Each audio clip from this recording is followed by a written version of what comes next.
Bapak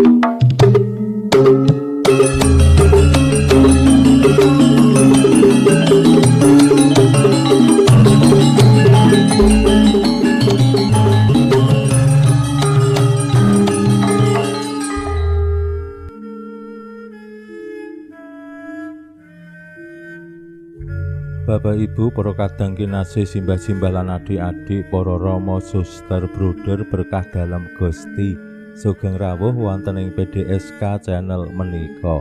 Kados pundi kabar panjenengan?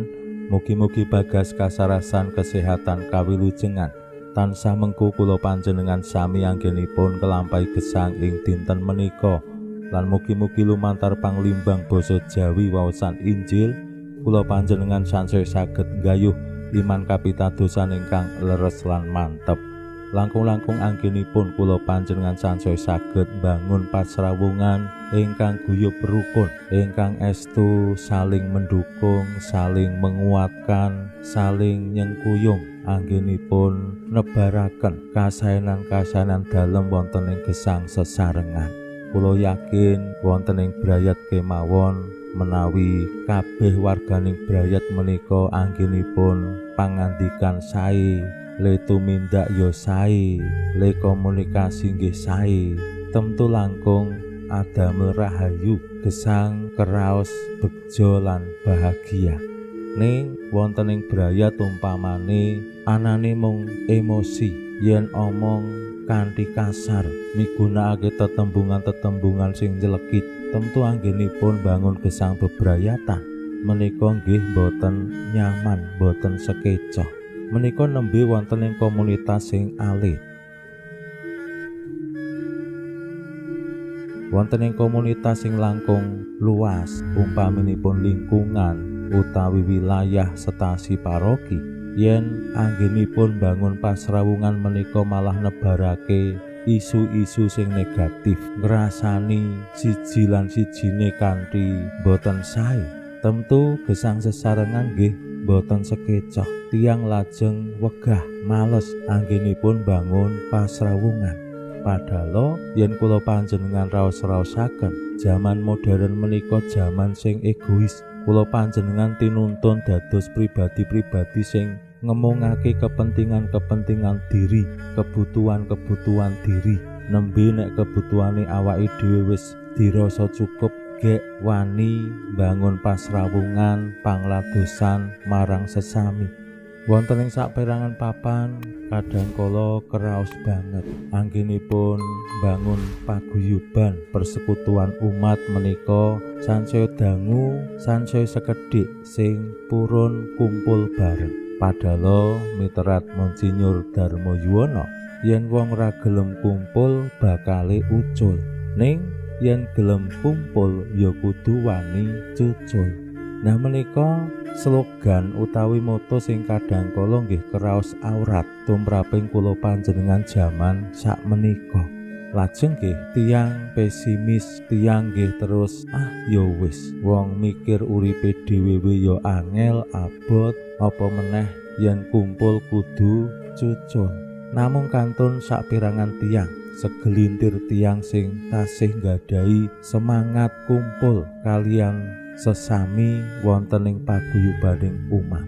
Menika dados tantangan tumraping kula panjenengan sami, lan mugi-mugi kanthi mangsa prapaskah menika kula panjenengan nggih wantun bangun pamartobat sing sejati, sansaya saged ngetingalake lan mujudake katresnan dalem Gusti wonten ing gesang sesarengan. Awit karukunan menika ingkang dados modal, dados dasar anggenipun kula panjenengan caos pisungsung gesang ing ngarsa dalem Gusti kanthi pantes. Waosan Injil dinten menika paring pitedah dumateng kula panjenengan sami, kados pundi Gusti Yesus ngersakake karukunaning murid-murid dalem. Pramila monggo kita pirengaken sabda dalem Gusti ing dinten menika lan kita wiwiti kanthi sembahyang sawetawis. Konjo ing asma dalem Yang Rama saha Yang Putra tuwin Yang Roh Suci. Amin. Suawi sami munjuk. Gusti Yesus, sabda dalem Yang Rama ingkang sampun manjalma, mugi karsa ngandika dhateng kawula wonten ing asepen ing telenging manah kawula. Kabikao kekiyatan lan panglipur ingkang manjing ing sabda dalem kapenuwana kawula mawira ing kawicaksanan dalem.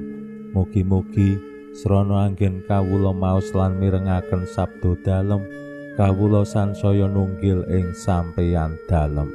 Amin.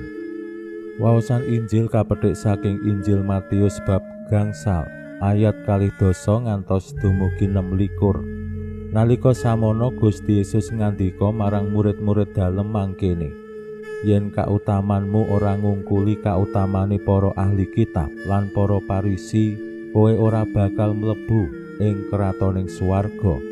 Kowe wis padha krungu yen para leluhur dipangandikani, aja gawe raja pati, sing sapa gawe pati bakal diukum ana ing pradata. Nanging aku kandha, sing sapa nepsu marang sedulure bakal diukum ing pradata, lan sing sapa kandha marang sedulure raka bakal diukum ing Sanhedrin, lan sing sapa kandha gendeng bakal diukum ing genining naraka. Yen kowe ngaturake pisungsungmu ana ing altar, mongko nuli kelingan manawa sedulurmu duwe pangunek-unek marang kowe, tinggalen pisungsungmu ana ing ngarep altar, rukuna dhisik karo sedulurmu, banjur lagi baliya ngaturake pisungsungmu, enggal sarujuka karo mungsuhmu, mumpung isih bareng mlaku ana ing dalan. Mundhak kowe dipasrahake mungsuhmu marang jaksa, lan jaksa masrahake kowe marang jineman, banjur kowe dilebokake ing pakunjaran. Aku kandha sak benere kowe ora bakal luar sadurunge pundhat babar pisan anggonmu nyaur. Makaten sabda dalem Gusti. Suwawi sami munjuk, Gusti, kawula munjuk sembah nuwun karana sabda dalem. Sabda dalem dadosa obor ingkang madangi margining gesang kawula. Katuntuna kawula sageta sabda dalem menika numusi manah ngantos tansah ngrembaka kangge nggayuh gesang ing suwarga. Amin. Bapak Ibu para kadang kinasih simbah-simbah lan adik-adik, waosan Injil dinten menika nyariosaken kados pundi Gusti Yesus ngersakake lan paring tuntunan dumateng para murid anggenipun bangun gesang sesarengan.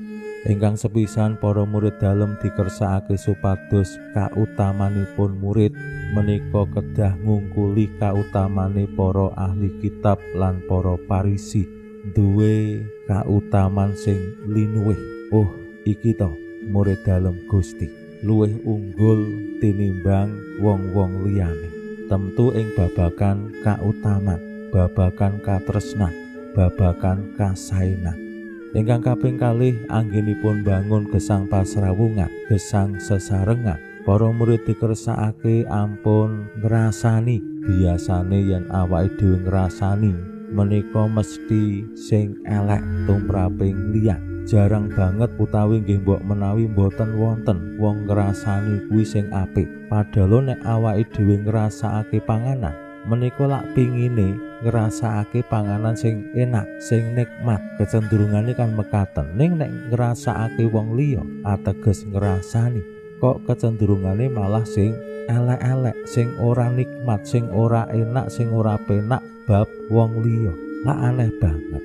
Mila Gusti Yesus paring pitedah dumateng para murid supados anggenipun bangun gesang sesarengan menika nggih mawi tetembungan sing sae, aja ngasih gampang ngunekake wong liya utawa menghakimi tiyang sanes kanthi tembung-tembung sing boten sae.